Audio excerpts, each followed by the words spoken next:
그래서 오늘 그리스도의 도, 설교가 아니라 묵상 나눔? 어쨌든 그리스도의 도의 기초에 관한 거에 대해서 나눌 건데 오늘은 그 전에 제가 까먹은 게 있어서 그 기도 부탁을 드리려고 먼저 유튜브를 켰어요. 거의 이 정도면 유튜브 데뷔를 벌써 했고 저는 생각도 못했는데 제 하나님께서 하라고 하셔서 시작했던 이 일이 저도 이제 일상이 돼서 유튜브 데뷔를 해야 될 것 같아요. 애칭도 그런 건 아니고 장난이었고요. 그래서 요즘에 설교 준비할 때나 이럴 땐 안 그러는데 유독 어쨌든 하나님의 일이잖아요. 제가 계획한 게 아니라 하나님이 계획하시고 제가 거기에 이렇게 순종함으로 동참하는 거기 때문에 하나님이 하실 건데 기도 부탁을 드리라는 마음을 주셔서 이제 같이 기도를 해주시면 좋겠어요. 왜냐면 뭐 설교할 때나 아니면 영상 쓸 때나 생각으로 공격이 너무 심해서 중간중간 저는 어쨌든 성령님 의지해서 말을 하거든요. 그래서 그런 거에 대한 공격들 예수님의 이름으로 파쇄해주시고 저를 보혈로 덮어주시면서 앞으로의 사역들도 기도해 주시면 너무 감사하겠습니다. 봐주셔서 항상 감사드리고요.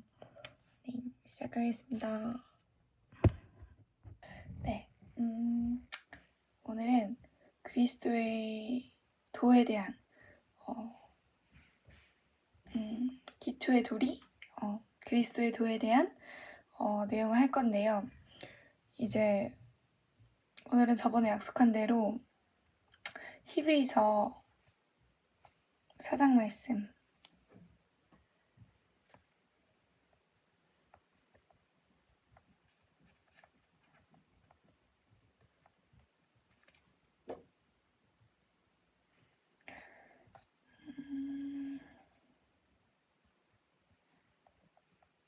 죽음의 행실에서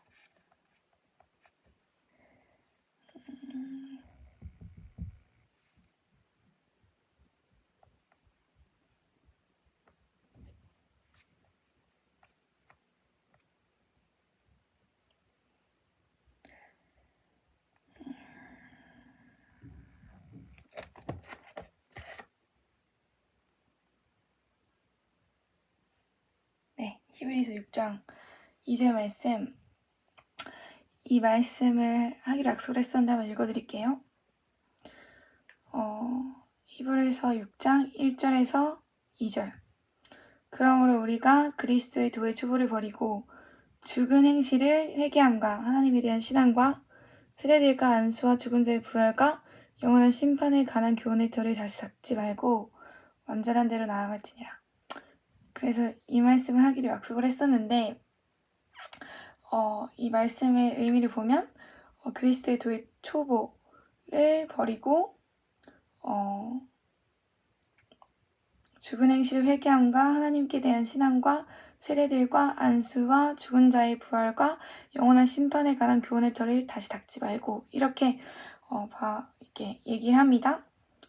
그래서 이 내용인즉슨 그리스도의 도의 초보가 있다는 거죠. 그러니까 기초적인 그 그리스도의 도에 대한 기초적인 부분이 있다는 거죠. 그 부분이 바로 죽은 행실의 회개함과 그러니까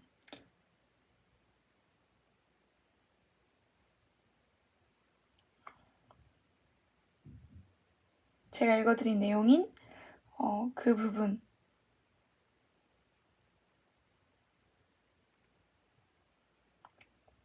이거 쉬운 성경을 읽어드리면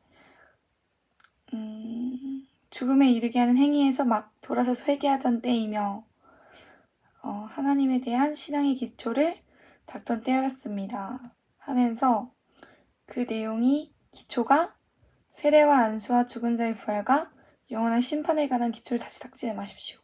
이렇게 되어 있거든요. 저도 기본적인 이런 그리스도의 도의 기초, 그리스도의 기초에 대한 거를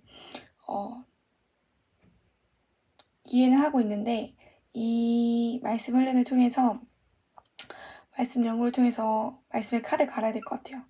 그래서 여러분들한테 가르쳐드리면서 나누면서 저도 그 말씀의 칼에 가려고 하고 평신도들, 초신자들에게 이렇게 어떻게 가르칠까에 대한 생각을 하게 하시는 것 같아요. 그래서 이 말씀으로 약속을 했는데 저는 이거를 들어가기 전에 본격적으로 들어가기 전에 있어서 분들이 보실 때 말씀에 대한 이해도나 영혼육이나 아니면 성령님에 대한 이해, 성자, 성부, 성령, 성부가 하나님이죠. 성자가 예수님이고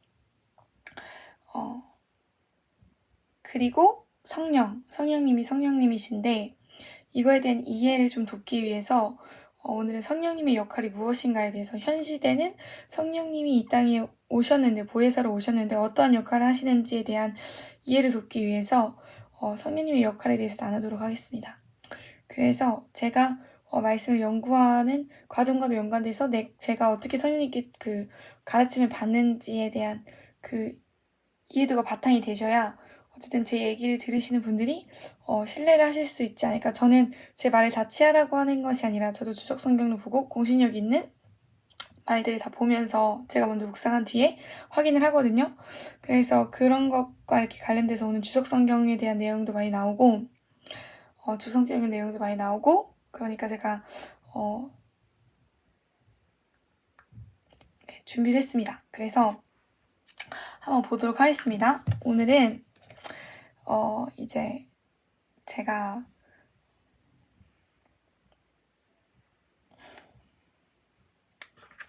보면 자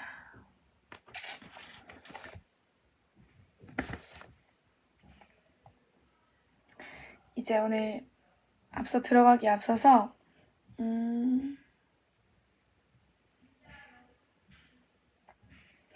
이제 마가복음 14장 37절에서 38절이 본문입니다. 연구 과정이기 때문에 또 가르쳐 드리는 거기 때문에 조금 되게 자유롭게 제가 그 주석 성경책을 연구한 거를 써져 있는 걸 읽어드리면서 할 건데요. 같이 볼게요. 지금은 다 같이 피면서 공부를 할 거예요. 그래서 저도 개역개정 성경책을 보면서 할 겁니다.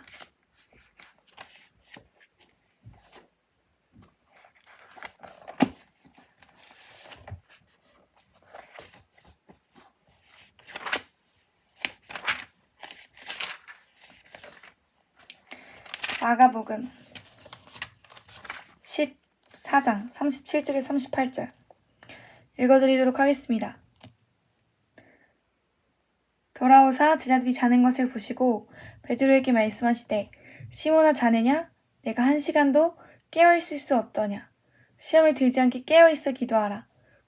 마음에는 원이로되 육신이 약하도다 하시고. 네, 아멘. 다 피셨죠? 근데 제가 너무 빨리 읽어서 근데 중요한 것은 제가 이제 저번 시간에 어디서 얘기했는지 모르겠는데 유튜브 영상이 아마 있을 거예요. 이 부분에 대해서 설명을 드렸잖아요. 마음은 원이로되 육신이 약하도다 하시고 이 내용에 대한 설명 조금 드렸는데 그 부가 설명을 오늘 같이 하는 거예요. 근데 이제 중요한 것은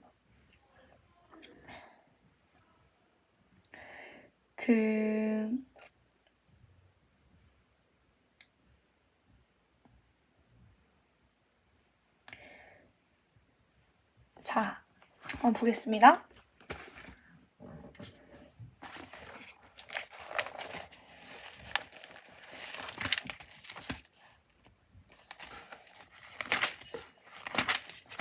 이렇게 호크마 주성 성경 보고서 설명을 드릴게요.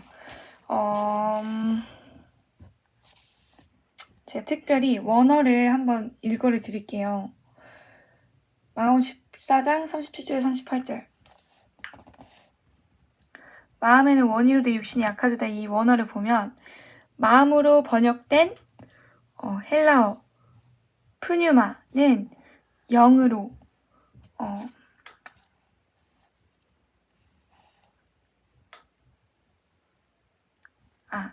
영 또는 이성을 이라고 되어 있고요.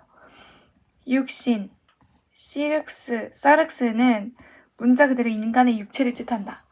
그러니까 이 영육이 분리가 돼 있는데 뭐 하나로 볼 수도 있겠죠. 어쩌면 신학적으로는 이렇게 제가 대표적으로 배운 것 2가지는 영이랑 혼이 있다는 거랑, 그래서 저희는 영혼이라고 부르죠. 그리고 영이랑 육이 있는 거, 이거를 영혼, 육 이렇게 있는 거랑, 영이랑 육이 있는 거랑 영혼육 이렇게 있는 게 따로 있잖아요. 그래서 영이라는 것은 저희의 영,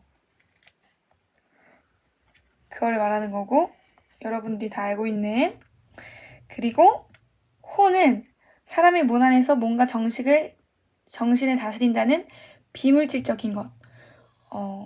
이제 얘기하는데, 혼적인 부분을 성경에서 얘기할 때는 저는 뭔가 이런 생각적인 부분이 강한 것 같아요. 그래서 지금 영 또는 이성이라고 하잖아요. 마음에는 원이로되 육신이 약하도다. 그래서 이 마음에서 생각까지가 혼적인 부분이 아닐까 저는 생각을 하고, 개인적으로. 그리고 육은 구체적인 물체로서 사람의 몸, 이렇게 어학사전에 되어 있는데 중요한 건 저는 이제 이런 이론들이 이제 그쪽을 더 선호해요. 영혼 육이 있다는 거를 저는 믿거든요. 이거는 각자 믿으시면 되는 건데, 어쨌든 영적인 세계는 분명히 있고, 우리는 성경에서 분명히 말하는 것은 영이 있고 육이 있다는 것, 그거를 알아두시면 될 것 같아요.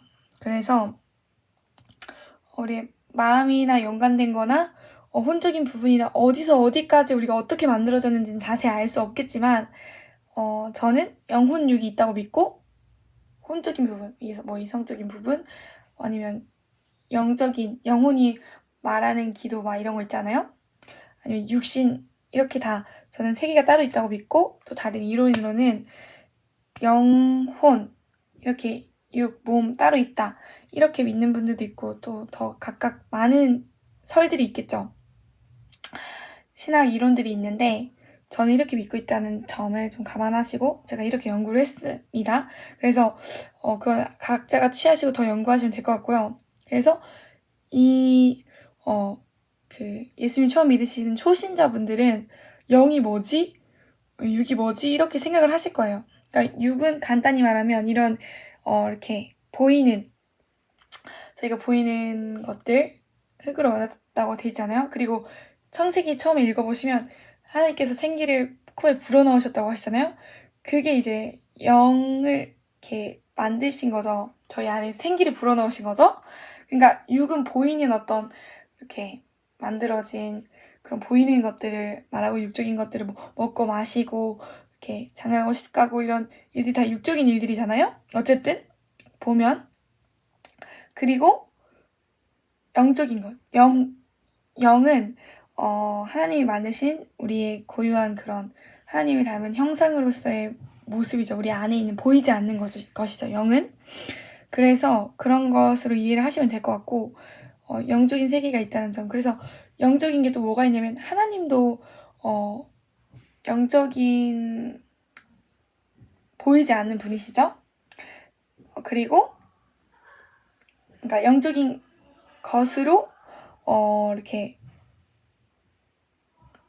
보이시진 않지만 계시는 하나님도 영적인 존재시고, 또 다른 영적인 존재인 귀신들도 영적인 존재고, 그리고 또 천사들도 영적인 존재죠. 보이진 않지만. 또 뭐 성경에 나오는 여러 그런 이렇게 뭐 그룹이라든지 이렇게 뭐 이렇게 사자나 독수리 닮은 그런 친구들도 있잖아요. 근데 이제 그게 저희가 보지는 못하지만 천국에 가면 볼 수 있겠지만 그런 것들, 막 눈동자 돌아가고 이런 것들, 어떻게 생겼는지는 자세히 모르겠지만 그런 것들 다 영적인 존재인 거죠. 근데 하나님은 우리를 영적인 존재를 만드셨고 어쨌든 이제 영혼을 주셨으니까 사람마다 고유한 그 영이 있다는 거죠. 그래서 영으로 기도하는 것이 또 방언 기도 이런 게 있는 거고, 네, 그래서 이 말씀을 설명을 들어갈 건데, 마음은 원이로도 육신이 약하도다. 이거를 이제 읽어드리면 이렇게 나와 있거든요. 마가복음 14장 37절 38절에서 38절 말씀에 예수님께서 이렇게 말씀하세요. 시험에 들지 않도록 깨어서 기도하여라. 영은 원하지만 몸이 연약하구나. 라고 쉬운 성경 말씀에 되어 있습니다. 그래서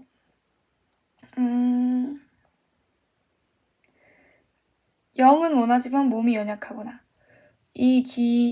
이런 내용의 말씀이 나오는 것은 이 시대는 성령님이 오셨어요. 그러면은 성령님은 돕는 분이시죠? 보혜사라고 하시죠? 그래서 성령님이 도와주시면 우리는 깨어있을 수 있죠. 근데 이 당시에는 예수님이 계셨잖아요. 예수님의 영이 성령님이시거든요. 하나님의 영, 성령님이신데 영은 원하지만 몸이 연약하구나. 마음은 원이로되 육신이 약하도다. 이렇게 얘기하신 이유가 이 당시에 이 말씀의 배경이 베드로라는 예수님의 제자가 있었어요. 이 당시에 예수님께서 십자가에 지시기 전에 기도를 하셨는데 십자가 지시기 전에 힘드셨을 거 아니에요. 그래서 이제 제자들한테 깨어 기도하라고 하셨어요. 근데 이제 그 중에 특히 베드로에게 지금 이렇게 말씀을 하시는 장면입니다. 그래서 시몬에게 이렇게 얘기하시는 거죠. 시몬이 베드로예요. 여기 성경에서 읽어보시면 마태복음, 마가복음, 누가복음, 요한복음 쭉 읽어보시면 베드로가 시몬인 걸 알 수가 있으실 거예요. 그리고 이렇게 얘기하십니다. 시몬아 자느냐? 내가 1시간도 깨어있을 수 없더냐? 제자들이 다 자고 있었어요. 베드로도 자고 있었나 봐요. 시험에 들지 않게 깨어있어 기도하라. 마음의 원이로되 육신이 약하도다 하시고. 그러니까 지금 베드로가 마음은 기도를 하기를 원하는데 육신이 약하다고 하시는 거죠.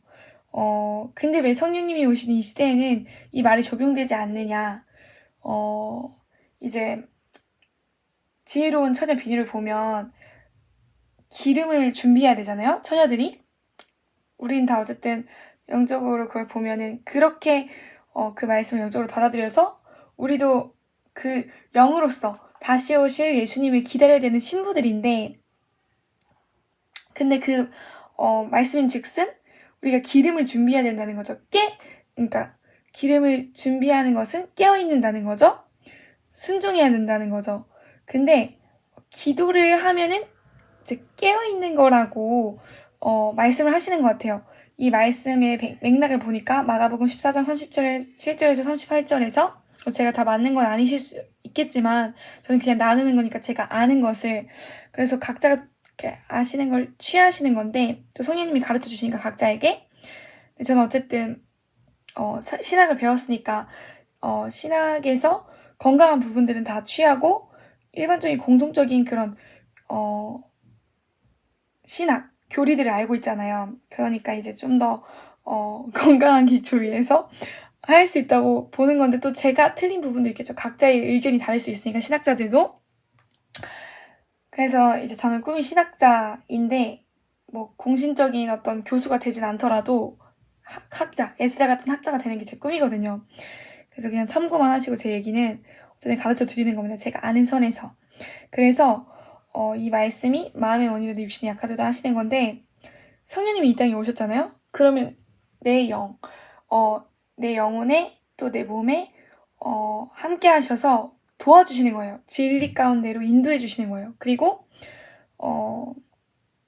가르쳐 주시는 건데, 우리가 기도할 때 성령 안에서 기도하라는 말씀들이 되게 신약성경 안에서 많잖아요. 그러니까 성령님이 도와주시는 거죠. 우리를 진리 가운데로 인도하시고 성도들을 위해서 기도할 수 있게 하시고 어떻게 기도해야 될지 성도들을 위해서 어떻게 기도할지 알려주시고 뭐 제가 위험하다 그러면은 어떻게 이렇게 마귀들의 공격들을 예수님의 이름으로 대적해야 될지 알게 하시고 기도하게 하시고 그런 분이시죠. 성령님께서는 예수님의 영이시고 또 예수님의 말을 예수님께서도 이렇게 얘기하셨죠. 성령님은 스스로 들은 것을 말하시지 않고 하나님께로부터 온 것을 너희한테 알려주실 거다. 그리고 장래일을 알려주시는 분이다. 진리 가운데로 인도해주시고 가르쳐주시는 분이다. 라고 하셨죠. 그럼 우리는 이걸 믿어야 돼요. 성경 말씀 그대로.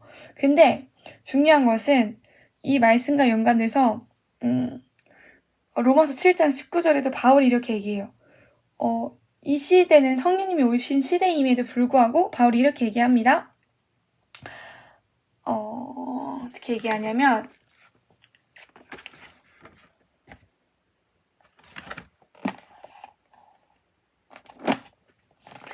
로마서 7장 19절 말씀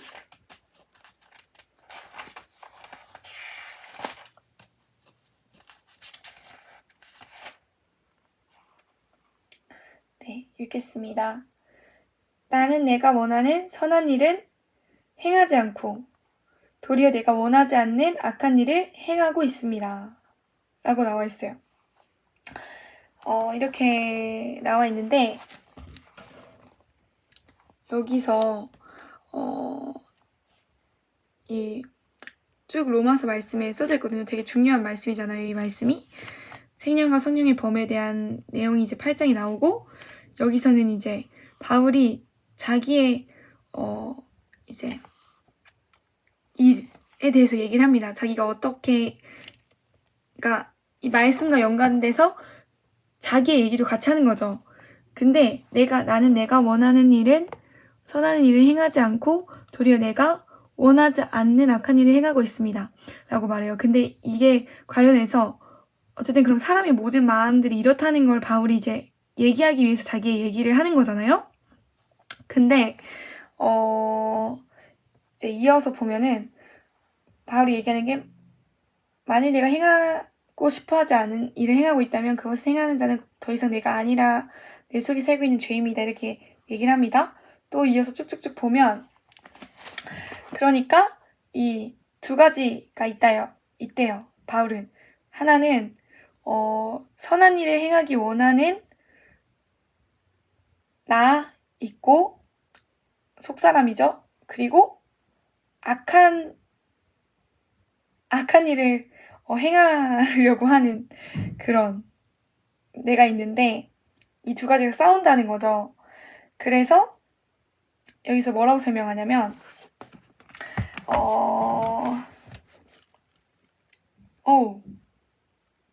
제가 지금 이걸로 읽어드렸어야 되는데 저게 지금 개역개정이 아니었네요. 얘는 쉬운 말 성경이었어요. 이것도 비슷하니까 한 번 더 읽어드릴게요. 더 읽어드리지 않고 그냥 넘어가야겠다.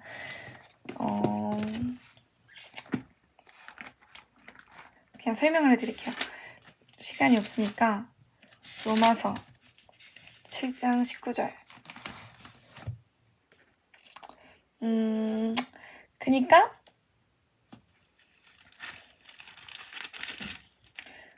이제는 내가 원하는 일을 하는 존재가 내가 아니라 원하는 일을 그러니까 원하지 않는 일을 하는 존재는 내가 아니라 내 안에 살고 있는 죄다. 바울이 이렇게 얘기를 해요. 그러면서 이게 말씀이죠. 하나님의 말씀이죠. 바울에게 가르쳐주신 진리니까 바울이 말한 게 진리가 아니라 바울이 계시를 받은 성경 66권의 그 성경 말씀이 진리니까 이게 진리인 거죠. 그래서 이젠 원하는 그러니까 내 안에 죄악된 본성, 선한 것이라고는 하나도 존재하지 않는다. 선을 행하려는 바람이 있지만 선을 행할 수 없다. 내게는 그래서 선을 행할 수 없다. 나는 원하는 선을 행하지 않고 원하지 않는 악을 행한다. 이렇게 얘기하면서 이 법칙이 있다는 거죠. 한쪽에는 선을 행하려는 마음이 나에게 있지만 악이 나와 함께 있다는 건데, 이 두 가지의 법칙에서 한 가지가 뭐냐면 내 마음의 법이 원이 있다는 거죠. 마음의 원이로 돼 육신이 약하도다. 그러니까 마음에는 원해요. 나 선한 일 너무 행하고 싶다. 하나님 말씀대로 살고 싶다. 원해요. 마음의 법입니다. 근데 죄의 법도 있어요. 죄의 법은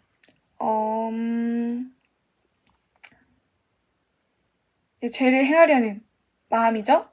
그러니까 죄를 행하려는 건데, 그래서 예를 보면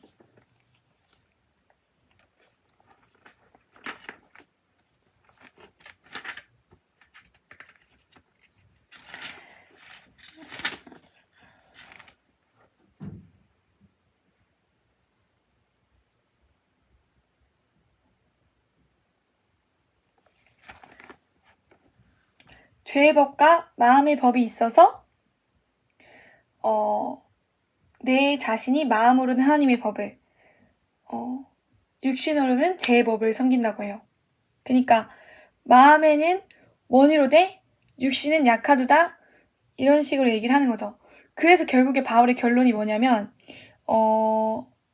이제는 예수 그리스도 안에서 생명과 성령의 법이 죄와 사망의 법에서 너를 해방하였습니다. 그러니까 이제는 우리가 이 3절 말씀이 그 핵심인 것 같은데, 저는 이제 다 지금 넘어서 너무 주옥 같은 너무 중요한 말씀인데, 율법이 육신으로 말미암아 연약하여 할 수 없는 그것을 하나님은 하시나니. 그러니까 내 안에 선한 것이 없잖아요. 마음은 원이로인데 내 속사람은 하나님 법을 너무 즐거워하고 순종하고 싶은데 육은 못하는 건데, 육신은 못하는데 하나님이 내 안에 오셔서 도와주시면, 그러니까 내 안에 하나님이 예수 그리스도께서 선한 일을 할 수 있도록 도와주시면 나는 할 수가 있는 거죠. 그러니까 두 마음의 법, 죄의 법과 싸우는데, 이제는 성령님께서 이 땅에 오셔서 그것을 하나님은 하시나니 곧 죄로 말미암아 자기 아들을 죄 있는 육신의 모양으로 보내사 육신의 죄를 정하사, 4절 개역개정이에요. 육신을 따르지 않고 그 영을 따라 행하는 우리에게 율법의 요구가 이루어지게 하려 하심이니라. 그러니까 육신을 따르지 않고 그 영을 따라 행하는 우리에게 율법의 요구가 이루어졌다는 건데, 예수님께서도 나는 율법을 폐하려 온 것이 아니라 완전하게 하셔러 오셨다고 하시잖아요. 그러니까 성령님이 예수님으로 인해서 성령님이 이 땅에 오신 건데, 예수님께서 십자가에서 죽으시고 3일 만에 살아나시고 부활하셔서 이제 보혜사 성령님께서 승천하신 뒤에 하늘에서 보혜사 성령님을 보내주신 거죠. 하나님께서. 그게 구속사역인데, 그래서 성령님께서 우리를 도와주시면 우리는 능히 율법의 요구를 이룰 수 있고 순종할 수 있고 그렇게 가는 길이라는 것입니다. 당연히 그게 성도의 길이라는 건데, 왜냐면 그건 성경 말씀을 찾아보시고, 이게 이제 맞아요. 제가 아는 바로는, 그래서 또 성경 말씀을 연구해보시고 그러시고, 그래서 이제 그렇다면 어떻게 해야 하는가? 우리는 이제 그러면 이 로마서 8장 1절 2절 말씀 살짝 빠르게 살짝 읽어드리면, 그러므로 이제 그리스도 예수 안에 있는 자에게는 결코 정죄함이 없나니 이는 그리스도 예수 안에 있는 생명의 성령의 법이 죄와 사망의 법에서 너를 해방하였습니다. 아멘. 네, 그래서 죄와 사망의 법에서 너를 해방하였습니다. 근데 우리는 죄의 법과 마음의 법이 싸우고 있었는데, 이 생명과 성령의 법이 성령님께서 도와주시면 죄와 사망의 법에서 해방시키신다는 말씀이신 거죠. 그래서 이어서 다른 걸로 넘어가면 요한복음 14장 25절에 31절 같이 찾아볼게요. 자, 요한복음 로마서 지금 7장 19절 말씀이었거든요. 17장과 8장 말씀이었는데 찾으셨죠? 제가 혼자 읽었나요? 자, 요한복음 14장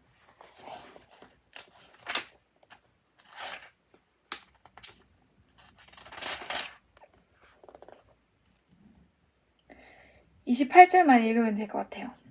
시간이 없기 때문에 빠르게 압축해서 설명하도록 하겠습니다. 요한복음 14장 28절 말씀. 그래서 아까 베드로한테 예수님께서 어떻게 말씀하셨냐?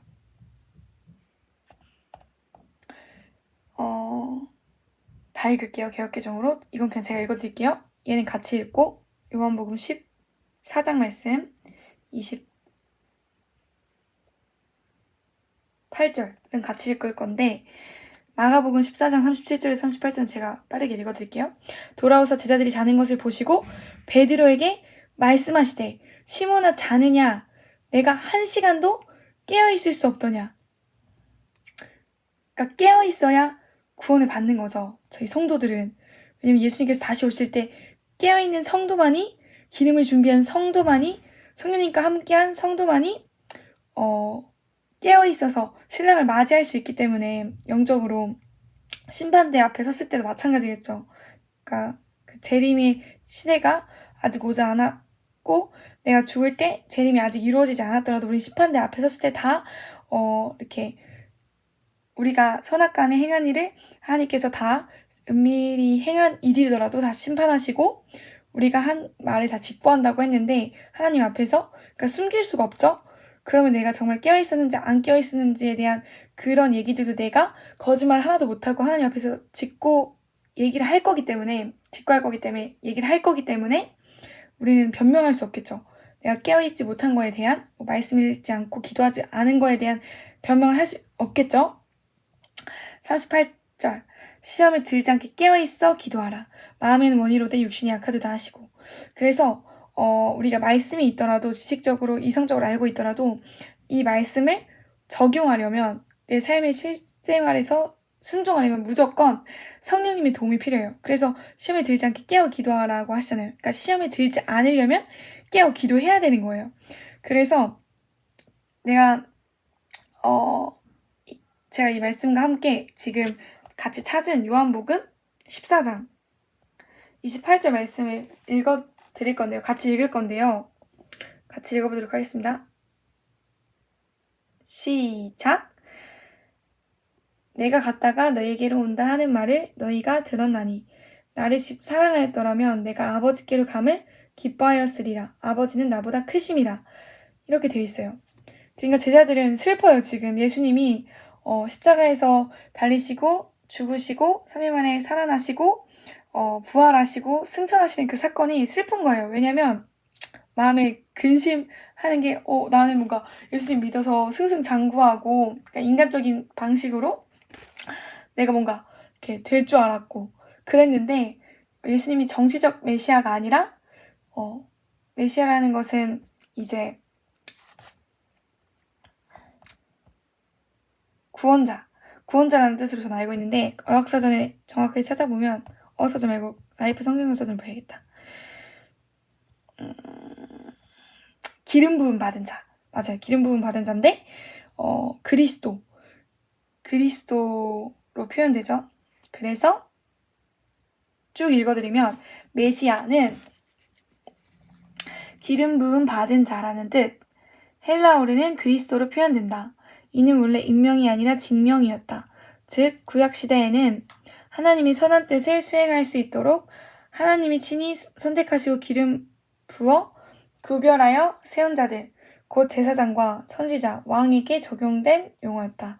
다윗 시대를 지나면서 이상적인 왕이자 인류가 대망하는 유일한 구세주로서의 메시아 개념이 구체화되기 시작했다. 그리고 신약시대의 이 직명이 구세주 예수를 가리키는 데 쓰이면서부터 메시아 곧 그리스도 예수라는 고유명사로 자리 잡게 되었다. 네, 아멘. 아멘까지는 아니고 그래서 되게 정확하게 잘 라이프 성경사전에서 해석을 이렇게 설명을 해줬는데 기름 부음 받은 자라는 뜻인데 보통 저희는 메시아라고 부를 때 이제 다윗 시대 이후에서부터 여기서 돼 있다고 하잖아요. 이상적인 왕이자 인류가 대망하는 유일한 구세주로서의 메시아 개념이 구체화되기 시작했다. 그래서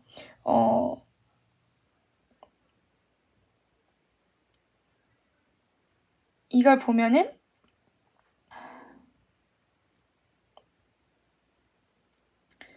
원래는 이제 메시아라는 뜻이 기름 부음 받은 자라는 뜻인데 다윗 이후 시대에서부터는 그런 뜻으로 아까 제가 말씀드린 이상적인 왕이자 인류가 대망하는 유일한 구세주로서의 메시아 개념이 구체되기 시작했대요. 그래서 이런 내용과 더불어서 함께 이 지금 요한복음 14장 28절 내용을 봤는데 이런 걸 살펴보면 이 시대 사람들은 예수님을 메시아라고 생각했을 때 정치적인 메시아, 그리고 제자들도 똑같았단 말이에요. 예수님이 그냥 이 시대를 좀 쓸어버리고 지금 우리를 다스리고 있는 이 예루살렘, 이 성에 있는 그런 온갖 군사적인 압박이나 그런 걸 다 제쳐버리고 뭔가 다윗처럼 왕으로 군림하고 좀 그런 정치적으로도 군사적으로 다 이기는 그런 걸 바랬을 거예요. 이 시대 사람들이, 또 제자들은 더욱 그러했겠고, 그래서 뭔가 예수님이 왕이 되면 나도 한 자리 해야겠다 이런 생각을 가지고 있었겠죠. 그렇게 될 줄 알았는데 그래서 예수님께서 하시는 말이 내가 갔다가 너희에게로 온다는 말을 너희가 들었나니 나를 사랑하였더라면 내가 아버지께로 감을 기뻐하였으리라. 아버지는 나보다 크심이라. 근데 예수님께서 몇 번이나 설명을 하세요. 이제 제자들한테 내가 십자가에서 죽고, 그러니까 딱 그렇게 얘기하시지 않았지만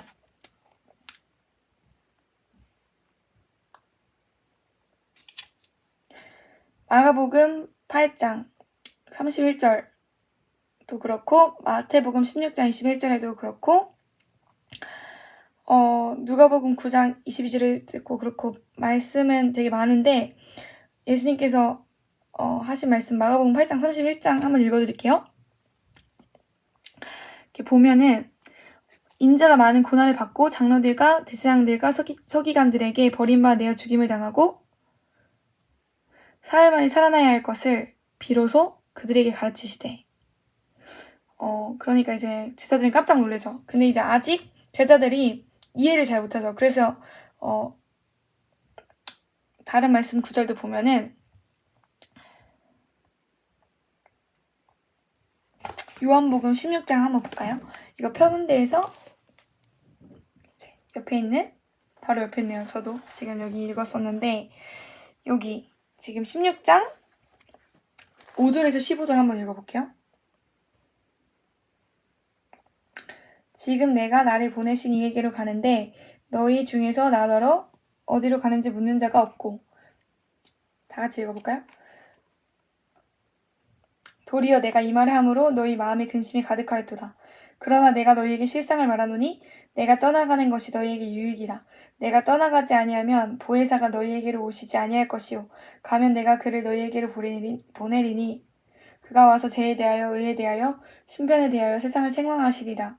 죄에 대하여라 함은 그들이 나를 믿지 아니하며 의에 대하여라 함은 내가 아버지께로 가니 너희가 다시 나를 보지 못하며 심판에 대하여라 함은 이 세상 임금이 심판을 받았음이라.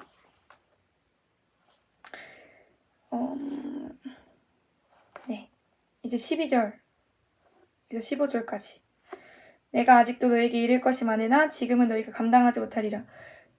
그러나 진리의 성령이 오시면 그가 너희를 모든 진리 가운데로 인도하시리니 그가 스스로 말하지 않고 오직 들은 것을 말하며 장래 일을 너희에게 알리시리라. 그가 내 영광을 나타내리니 내 것을 가지고 너희에게 알리시겠음이라. 무릇 아버지께 있는 것은 다 내 것이라. 그러므로 내가 말하기를 그가 내 것을 가지고 너희에게 알리시리라 하였노라. 조금 있으면 너희가 나를 보지 못하겠고 또 조금 있으면 나를 보리라 하시니. 아멘. 그래서 지금 이 말씀을 살짝 설명을 드리고 넘어가면은 같이 아까 이어서 연결해서 설명을 해드릴 건데요. 먼저 이 말씀에 대한 이해도가 필요하시겠죠? 그러니까 성령님의 역할이 또 있는 게 성령님이 오셔서 죄에 대해서, 의에 대해서, 심판에 대해서 세상을 책망하시대요. 이게 성경을 처음 읽을 때는 어려우실 수도 있는데 그니까 성령님께서 이 땅에 오셔서 죄에 대해서, 의에 대해서, 심판에 대해서 세상을 책망하시리라 하시면서 어쨌든 죄에 대해서, 의에 대해서, 심판에 대해서 가르쳐 주시는 거죠. 그게 정말 무엇인지에 대해서. 그래서 예수님께서 설명을 하십니다. 먼저. 근데 이후에 이제 성령님께서 하시는 사역들이 예수님께서 이미 이렇게 얘기하셨지만 이 성경 구절들을 이 땅에 오셔서 보혜사신 성령께서 도우셔서 진리 가운데로 인도하시면서 더욱 성경 말씀을 가르쳐 주시겠어. 깨닫게 하시겠죠. 제자들이 그러했듯이 그래서 제자들이 지금 이해를 못했지만 후에 이해할 수 있는 것이 예수님께서 지금은 다 얘기하지 않으신다고 하시거든요. 그래서 보면은 12절 말씀에 내가 아직도 너에게 이를 것이 많으나 지금은 너희가 감당하지 못하리라 라고 되어 있어요. 그래서 요한복음 주석을 보면 요한복음 16장 12절 주석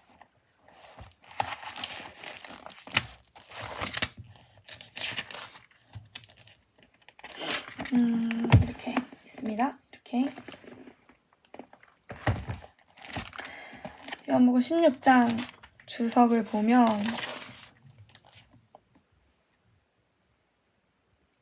감당하지 못하리라 이 원어가 나와 있어요. 감당치 못하리라. 개역개정으로는 지금은 너희가 감당치 못하리라 나와 있는데 보면은 감당하다 바스타조는 문자적으로 훔치다라는 의미로 사용되기도 했다. 그리고 어떤 때에는 무엇을 옮기다는 의미로 사용되기도 했다. 그래서 보면은 이 원어가 또 어디에 사용됐냐면 마태복음 10장 31절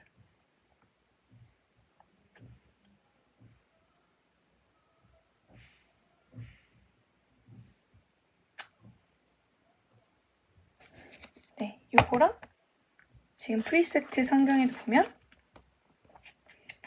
감당하지 원래는 무거운 짐을 어깨에 지고 운반하다는 뜻.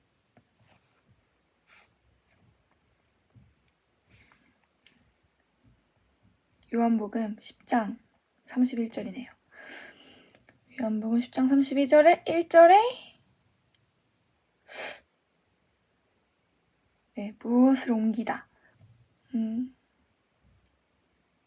어떤 언어로 되어 있는지는 안 나와 있는데 아무튼 얘는 넘어가고 또한 19절 17절에서는 예수가 십자가를 지시는 것에 적용하기도 했다. 되기도 했다. 쭉 읽어드릴게요. 이와 같이 신약성경의 다른 부분에선 대부분 짐을 지는 것에 대한 은유적인 표현으로 사용되었다. 본절에도 역시 이런 의미에서 바스타조가 사용되었다. 예수는 아버지의 뜻하시는 바 모든 것을 알고 계셨지만 그 모든 것을 제자들에게 말씀하시지 않는다. 그 이유를 다음 두 가지를 생각할 수 있다. 여기까지 읽어드리고 두 가지가 뭐냐면 설명드리면 첫 번째가 예수님께서 아버지의 뜻하시는 바를 모두 알고 계셨지만 제자들에게 모든 것을 말씀하시지 않은 이유 첫 번째. 제자들이 실제적으로 모든 교훈을 이해하기에는 그들의 영적 이해력이 약하다는 것이다. 그러니까 이해력이 약해서 아직 얘기하시지 않는다는 거죠. 어차피 얘기해도 이해 못할 거니까. 그래서 이제 감당하지 못한다는 표현을 하신 건데 지금은 너희가 감당치 못하리라. 그래서 지금은 얘기하지 않지만 13절에 그래서 이어서 진리의 성령님이 오시면 그가 너희를 모든 진리 가운데로 인도하시리니 가르치신다는 거죠. 그가 스스로 말하지 않고 오직 들은 것을 말하면 장래일을 너희에게 알리시리라 라고 되어 있는데 가르쳐 주신다는 의미입니다. 그런 진리적인 부분들에 대해서 진리를 선생님께서도 들은 것을 우리에게 얘기해 주시고 장래일도 알려주시고 진리 가운데로 인도하셔서 진리가 무엇인지 알려주신다는 거죠. 그래서 가르친다는 성경 구절도 있잖아요. 그건 이따가 볼 건데 그래서 두 번째 이유 감당하지 못하리라라는 그 의미 두 번째는 지금이라는 표현으로 미루어 보아 가까운 미래의 어느 시점에서는 제자들이 예수의 교훈을 이해하게 될 것이라는 사실이 암시되어 있다. 이렇게 되어 있네요. 그래서 중요한 것은 그래서 지금 예수님이 간단하게 성령님이 하시는 역할에 대해서 미리 제자들한테 얘기해줘요. 그래서 이것을 너희가 나중에 들어서 생각나게 하시려고 하신다고 얘기를 하시거든요. 계속. 그러니까 지금은 너희가 들어도 이해를 하지 못하나? 이 구절이 어딨죠?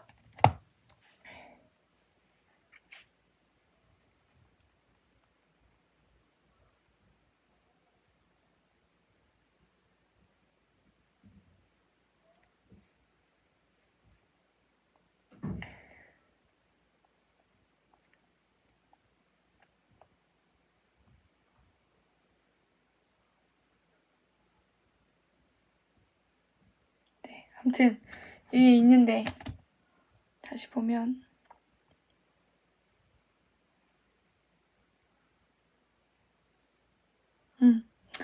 이걸 쉬운 성경 말씀으로 보면 내게는 아직 너에게 할 말이 많이 있지만 지금은 너희가 그 말이 도저히 이해할 수 없다. 그리고 다른 말씀으로 확증하면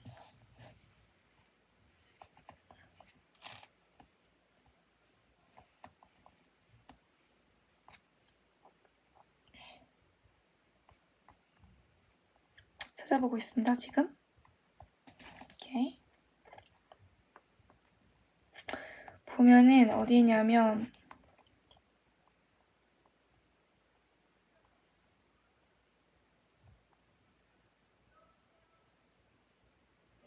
요한복음 14장 26절 말씀에 또 이제 생각나게 하신다는 말씀이 있는데 이거 외에도 계속 예수님께서 요한복음 16장 4절에 내가 지금 너희에게 이 말을 하는 것은 그때가 되면 너희로 하여금 내가 너희에게 일러준 말을 생각나게 하려는 것이다. 라고 되어 있어요. 내가 처음부터 너희에게 이 말을 하지 않은 것은 지금까지 내가 너희와 함께 있었기 때문이다. 개역개정으로 보면 오직 너희에게 이 말을 한 것은 너희가 그때를 당하면 내가 너희에게 말한 이것을 기억나게 하려 하며 처음부터 이 말을 하지 아니한 것은 내가 너희와 함께 있었음이라. 그러니까 지금은 제자들이 다 이해를 하지 못한대요. 그래서 우선은 나중에 기억할 수 있게 제자들에게 말씀을 선포하는 거죠. 듣게 해주시는 거죠. 그래서 나중에 성령님이 오시면 이 말들이 생각이 나게 해주시는 거예요. 그래서 보면은 여기서 영적인 원리를 하나 알 수 있는 게 어쨌든 성령님도 우리 안에 이제 말씀 심령이 심어져 있어야 생각나게 해주시기가 좋겠다 이런 생각이 드는 게 그래서 내가 성경 말씀을 하나도 모르는데 성경 말씀을 성령님이 생각나게 하셔서 가르쳐 주실 수 있다? 이럴 수도 있지만 그러니까 인간은 유한하잖아요.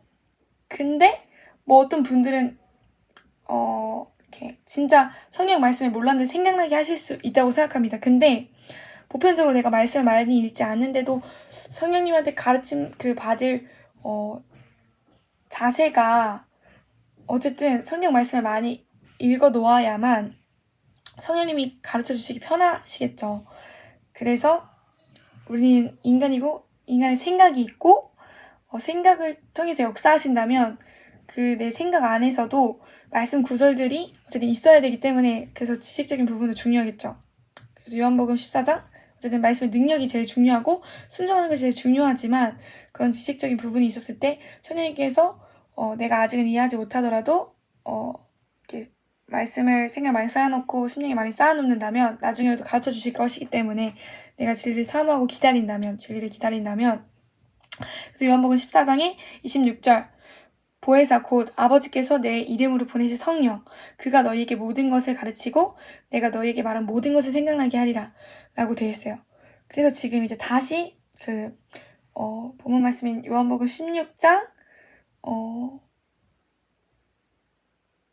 8절에서 10절 11절로 돌아가면 지금 이걸 설명하기 위해서 이렇게 장황은 아니지만 돌아온 건데 시간이 많이 지났죠 오늘.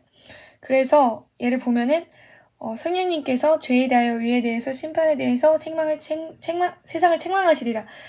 이거에 대해서 가르쳐 주신다는 거죠. 죄에 대해서 의에 대해서 심판에 대해서 세상을 책망하시리라.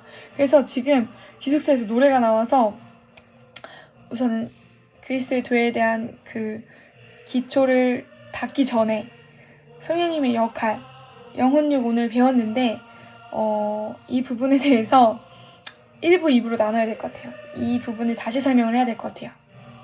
그래서 지금 요한복음 16장 8절에서 10절, 11절 이렇게 다시 배울 건데 9절, 10절, 11절 그래서 두 번째 시간은 베드로의 그 얘기를 다시 리뷰를 하면서 복습을 하면서 돌아오도록 하겠습니다.